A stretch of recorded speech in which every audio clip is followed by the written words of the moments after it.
नमस्कार विद्यार्थी आणि पालक मित्रांनो, मी अंकुश पाटील श्री छत्रपती अकॅडमी पुणे मध्ये आपला मनपूर्वक स्वागत करतो। आजच्या व्हिडिओमध्ये आपण डिस्कस करणार आहोत ॲफिडेव्हिट आणि ॲफिडेव्हिटला नोटरी करावी लागणारे अशी कोणती महत्त्वाची डॉक्युमेंट्स आहेत जे विद्यार्थ्यांना हेल्थ सायन्स कोर्सेसला ॲडमिशन घेत असताना उपयोगी पडत असतात।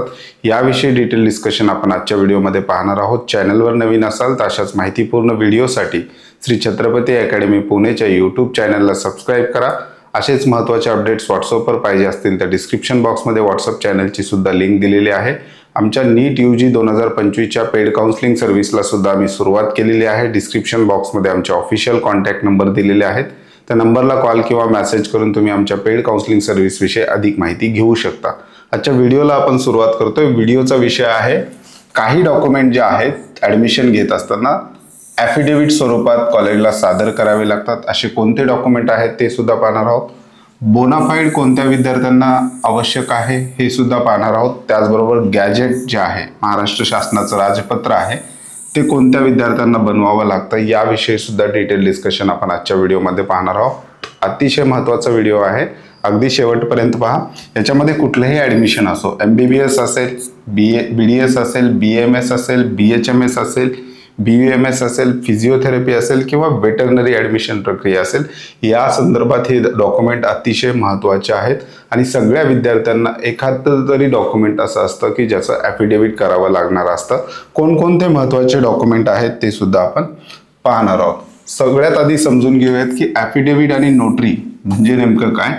तर ॲफिडेव्हिट जर आपण गुगलवर सर्च केलं तर त्याची व्याख्या अशी येते, रिटन स्टेटमेंट बाय स्टुडंट, म्हणजेच विद्यार्थ्यांकडनं एक शपथपत्र असतं आणि ते रिटन स्टेटमेंट असतं जो विद्यार्थी किंवा काही केसमध्ये पालक कॉलेजला देत असतात। आणि नोटरी म्हणजे काय, public official who verifies sign on documents, म्हणजे विद्यार्थ्यांनी जे काही रिटन स्टेटमेंट दिलेलं आहे याला व्हेरीफाय कोण करणार, तर पब्लिक ऑफिशियल्स। मग ही ऑथॉरिटी कोणाकडे आहे, विशेषतः नोटरीच्या बाबतीत आपल्याकडे ॲडव्होकेट, नोटराइज ॲडव्होकेट असतात एक। दुसरं, महाई सेवा केंद्राद्वारे सुद्धा तुम्ही तहसील कार्यालयातून डॉक्युमेंट नोटराइज किंवा त्याला व्हेरीफाय करू शकता। हा दोन फरक आहे। ॲफिडेव्हिट म्हणजे एक रिटन स्टेटमेंट असतं, 500 रुपयाच्या बॉन्डवर ते द्यावं लागतं, आणि नोटरी म्हणजे कोणीतरी असा पब्लिक ऑफिशियल ज्याच्याकडे ऑथॉरिटी आहे ती डॉक्युमेंट व्हेरीफाय करण्यासाठीचं। ठीक आहे, पुढे जाऊयात। तत्पूर्वी श्री छत्रपती अकॅडमी पुणेचं कॉलेज प्रेडिक्टर ॲप आपण लॉन्च केलेलं आहे। महाराष्ट्र राज्यातून जवळपास 2500 विद्यार्थ्यांनी ते ॲप डाउनलोड केलेलं आहे। विद्यार्थ्यांना अपेक्षित स्कोर नीटचा माहिती झालेला आहे। वेगवेगळ्या कोचिंग क्लासेसच्या आन्सर कीवरून ते अपेक्षित स्कोर जे आहेत, स्कोर आलेला आहे विद्यार्थ्यांचा, तो विद्यार्थ्यांनी ह्या ॲपमध्ये भरायचा आहे आणि ॲपची प्लॅटफॉर्म फीस आहे ती भरून जर विद्यार्थ्याला वाटलं की आपल्याला या स्कोरला कोणतं कॉलेज मिळू शकतं तर ते विद्यार्थी या ठिकाणाहून प्रेडिक्ट करू शकतात। 2023चा कट ऑफ आपण याला बेसलाईन पकडलेला आहे, कारण 2024चं मेरिट हे खूप हायर साईडला गेलेलं होतं, तेवढं यावर्षी राहणार नाही। 2023च्या कट ऑफला बेसलाईन पकडून AIच्या मदतीने स्कॅन करून तशा प्रकारच्या कमांड देऊन आपण विद्यार्थ्यांना एक ॲप्रोप्रिएट लिस्ट देण्याचा प्रयत्न या ठिकाणी करत आहोत। ज्या विद्यार्थ्यांनी हे ॲप डाउनलोड केलं नसेल तर डिस्क्रिप्शन बॉक्समध्ये अँड्रॉइड मोबाईल असेल तर अँड्रॉइडची लिंक, ॲपल आयफोनची असेल तर iOSची लिंक सुद्धा डिस्क्रिप्शन बॉक्समध्ये दिलेली आहे। तर विद्यार्थ्यांनी एकदा हे ॲप चेक करायचं आहे, कॉलेज लिस्ट चेक करावं असंही नाही। जर तुम्ही न्यूज अलर्टसाठी सुद्धा हे ॲप डाउनलोड केलं तर तुम्हाला संपूर्ण काउन्सिलिंग प्रक्रियेसाठी उपयोगी पडणार आहे, कारण या ठिकाणी आपण डेलीचे अपडेट्स त्या ठिकाणी विद्यार्थ्यांना अगदी व्यवस्थित इमेज स्वरूपात त्याचबरोबर ब्लॉग स्वरूपात देत आहोत। त्याच्यानंतर पुढे जाऊयात की ॲफिडेव्हिट किंवा नोटरी कोणत्या कोणत्या विद्यार्थ्यांना आवश्यक आहे। पहिला आहे गॅप सर्टिफिकेट ॲफिडेव्हिट, म्हणजेच विद्यार्थ्याचा शैक्षणिक खंड पडला असेल तर त्या विद्यार्थ्याला नोटरीचं ॲफिडेव्हिट त्या ठिकाणी द्यावी लागते। ज्या विद्यार्थ्यांची 12वी 2025 पूर्वी झालेली आहे, म्हणजे फ्रेशर विद्यार्थी असेल, याच वर्षी 12वी दिलेली आहे, याच वर्षी नीटची एक्झाम दिलेली आहे, अशा विद्यार्थ्यांना गॅप सर्टिफिकेट लागत नाही। परंतु असे विद्यार्थी ज्यांची 12वी 2025च्या अगोदर झालेली आहे आणि त्यांनी टोटल गॅप घेतलेला आहे, कुठेही ॲडमिशन घेतलेलं नाही, नीटसाठी पूर्ण प्रिपरेशनसाठी गॅप घेतलेला आहे, अशा विद्यार्थ्यांना कॉलेज अलॉट झाल्यानंतर ज्यावेळेस विद्यार्थी कॉलेज ॲडमिशन घ्यायला जातो त्यावेळेस विद्यार्थ्यांना ह्या गॅप सर्टिफिकेटची गरज पडते। आणि गॅप सर्टिफिकेट म्हणजे काय असतं तर एक नोटरी असते, एक फॉर्मॅट असतो. 500 रुपयाच्या बॉन्डवर विद्यार्थी रिटर्न स्टेटमेंट त्या ठिकाणी देत असतो की या दरम्यान मी कुठेही ॲडमिशन घेतलेलं नाही, नीटच्या परीक्षेसाठी किंवा अन्य कारणासाठी माझा शैक्षणिक खंड पडलेला आहे असं रिटर्न स्टेटमेंट असतं. आणि त्याला व्हेरीफाय वकिलाकडून सुद्धा करून घेऊ शकता किंवा महाई सेवा केंद्रातून तहसील कार्यालयामार्फत सुद्धा तुम्ही त्याला व्हेरीफाय करून घेऊ शकता. तर गॅप ज्यांची 12वी 2025च्या अगोदर झालेली आहे किंवा 12वी 2025च्या अगोदर विद्यार्थी क्वालिफाईड आहे किंवा पास आहे, तर अशा विद्यार्थ्यांना गॅप सर्टिफिकेटची आवश्यकता असते. आता विद्यार्थी बऱ्याचदा गॅप आणि बोनाफाईड मध्ये कन्फ्यूज होत असताना आपल्याला पाहायला मिळतात. तर बोनाफाईड कोणाला लागतं? असा विद्यार्थी ज्याची 12वी 2025च्या अगोदर झालेली आहे, परंतु कुठल्या तरी एका बॅचलर कोर्सला त्यांनी ऍडमिशन घेतलेलं आहे आणि त्या कोर्सचा अभ्यास करत करत त्यांनी नीटची एक्झाम दिलेली आहे, नीटला चांगले मार्क्स आलेले आहेत किंवा नीटच्या मार्क्सच्या बेसिसवर त्याला कुठेतरी ऍडमिशन मिळत आहे आणि मागचा कोर्स तो विद्यार्थी सोडू इच्छितो. अशा विद्यार्थ्यांना गॅप सर्टिफिकेट ऐवजी बोनाफाईडची आवश्यकता असते. म्हणजे जे काही प्रिव्हियस कॉलेज आहे तुमचं, यांच्याकडून तुम्हाला बोनाफाईड सर्टिफिकेट घ्यावं लागेल. त्याचबरोबर तुमचं जे काही लिव्हिंग सर्टिफिकेट आहे किंवा ज्याला आपण ट्रान्सफर सर्टिफिकेट किंवा ज्याला आपण TC म्हणतो, हे तुमच्या प्रिव्हियस कोर्सची असेल.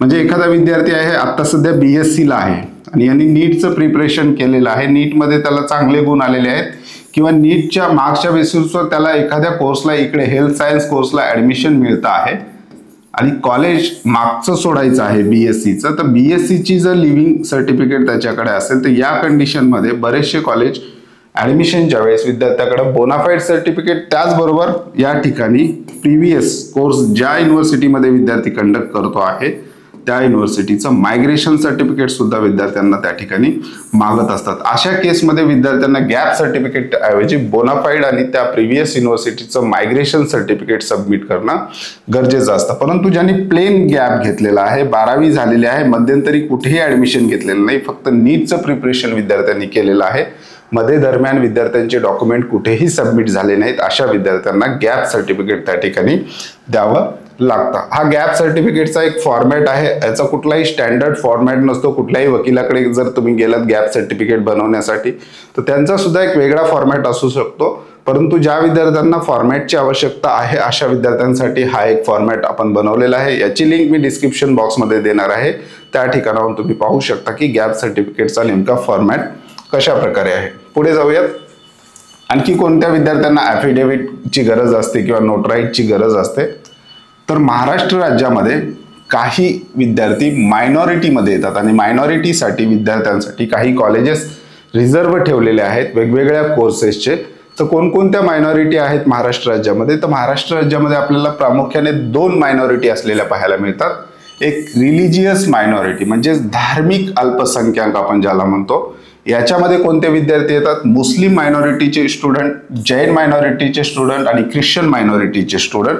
यांच्यासाठी काही कॉलेजेस रिझर्व आहेत आणि त्या कॉलेजेसमध्ये विद्यार्थ्याचं ऍडमिशन जर झालं, म्हणजे रिझर्व असलेल्या कॉलेजवर विद्यार्थ्यांनी फॉर्म भरत असताना मायनॉरिटी क्लेम करून आपला फॉर्म सबमिट केला ऍडमिशनचा आणि विद्यार्थ्यांनी मायनॉरिटी कॉलेज भरला आणि त्या विद्यार्थ्याला मायनॉरिटी कॉलेज मिळालं, तर त्या ठिकाणी विद्यार्थ्याला नोटरी त्या ठिकाणी मागावी लागते. एक 500 रुपयाच्या बॉन्डवर मायनॉरिटी असल्याचं रिटर्न स्टेटमेंट द्यावं लागतं. तर पहिलं आहे रिलिजियस मायनॉरिटीमध्ये, जसं आपण अगोदर सांगितलेलं आहे, मुस्लिम मायनॉरिटी येतात, जैन मायनॉरिटी येतात आणि ख्रिश्चन मायनॉरिटी येतात. आता यांच्यासाठी एक एक कॉलेज कसे रिझर्व आहेत ते पाहूयात. MBBSच्या बाबतीत बोलायचं झालं तर बदनापूर, जालना या ठिकाणी संपूर्ण MBBS कॉलेज जे आहे ते मुस्लिम मायनॉरिटीच्या विद्यार्थ्यांसाठी रिझर्व आहे. या ठिकाणी एखादा मुस्लिम कॅन्डिडेट ऍडमिशन घेऊ इच्छितोय, CET सेलचा नीट रिझल्ट लागण्यात ऍडमिशन फॉर्म भरताना मायनॉरिटी त्यांनी क्लेम केली आणि हे कॉलेज आपल्या चॉईस फिलिंगमध्ये भरलं आणि मायनॉरिटीमधून जर विद्यार्थ्याला हे कॉलेज अलॉट झालं तर त्या ठिकाणी विद्यार्थ्याला तशा प्रकारचा ॲफिडेव्हिट आणि त्याला नोटराईज करून कॉलेजला सबमिट करावं लागतं. दुसरं BAMS गव्हर्नमेंटचं एक कॉलेज आहे, सेठ गोविंदरावजी आयुर्वेदिक महाविद्यालय सोलापूर, हे जैन मायनॉरिटीच्या विद्यार्थ्यांसाठी रिझर्व आहे. फिजिओथेरपीच्या बाबतीत saint Andrews physiotherapy college Hadapsar Pune हे ख्रिश्चन मायनॉरिटीच्या विद्यार्थ्यांसाठी रिझर्व आहेत. म्हणजेच असे काही कॉलेजेस आहेत जे पूर्णच्या पूर्ण मायनॉरिटीच्या विद्यार्थ्यांसाठी रिझर्व केलेले आहेत. प्रत्येक कॉलेजमध्ये मायनॉरिटीचा कोटा आहे का? तर नाही, प्रत्येक कॉलेजमध्ये मायनॉरिटीचा कोटा नाही. प्रत्येक कॉलेजच्या सीट ज्या आहेत ते कॅटेगरी वाईज कास्टच्या बेसिसवर डिवाइड केलेल्या आहेत. परंतु मायनॉरिटीच्या स्टुडंटसाठी काही कॉलेजेस त्या ठिकाणी रिझर्व्ह केलेले आहेत. मागच्या वर्षी मुस्लिम मायनॉरिटीच्या विद्यार्थ्यांसाठी 2 BMS कॉलेज, एक मालेगाव या ठिकाणी आणि एक पुण्याच्या जवळ BMS कॉलेज मुस्लिम मायनॉरिटीच्या विद्यार्थ्यांसाठी त्या ठिकाणी इस्टॅब्लिश झालेलं आहे. अशा प्रकारे मायनॉरिटीचे कॉलेजेस त्या ठिकाणी असतात. त्या ठिकाणी विद्यार्थ्याला ॲडमिशन घेत असताना ह्या मायनॉरिटीच्या विद्यार्थ्यांना ॲफिडेव्हिट आणि त्याला नोटरी करून कॉलेजला सबमिट करावे लागते ॲडमिशनच्या वेळेस. त्याचबरोबर दुसऱ्या प्रकारातली मायनॉरिटी त्या महाराष्ट्र राज्यामध्ये लिंग्विस्टिक मायनॉरिटी, म्हणजे ज्याला आपण भाषिक अल्पसंख्याक म्हणतो. काही भाषा महाराष्ट्र राज्यामध्ये अशा आहेत ज्या अल्पसंख्याक प्रवर्गामध्ये येतात. कोणकोणत्या? तर Hindi linguistic minority, Gujarati linguistic minority आणि सिंधी लिंग्विस्टिक मायनॉरिटी. म्हणजे ज्या विद्यार्थ्यांच्या कॉलेजच्या HSC शाळा सोडल्याच्या दाखल्यावर भाषा जी आहे किंवा लँग्वेज जी आहे ती या तिन्हीपैकी एक असेल तर तो विद्यार्थी लिंग्विस्टिक मायनॉरिटी खाली महाराष्ट्र राज्यामध्ये जे काही कॉलेजेस रिझर्व्ह आहेत त्या ठिकाणी ॲडमिशनला क्लेम करू शकतो. लिंग्विस्टिक मायनॉरिटीचे कोणकोणते कॉलेज रिझर्व्ह आहेत ते थोडक्यात पाहूयात. BMS गव्हर्नमेंटचं KG मित्तल आयुर्वेदिक महाविद्यालय मुंबई या ठिकाणी जे आहे ते हिंदी लिंग्विस्टिक मायनॉरिटीच्या विद्यार्थ्यांसाठी रिझर्व्ह आहे. आणि BHMS प्रायव्हेटमध्ये जर आपण विचार केला तर Motiwala homeopathic medical college Nashik हे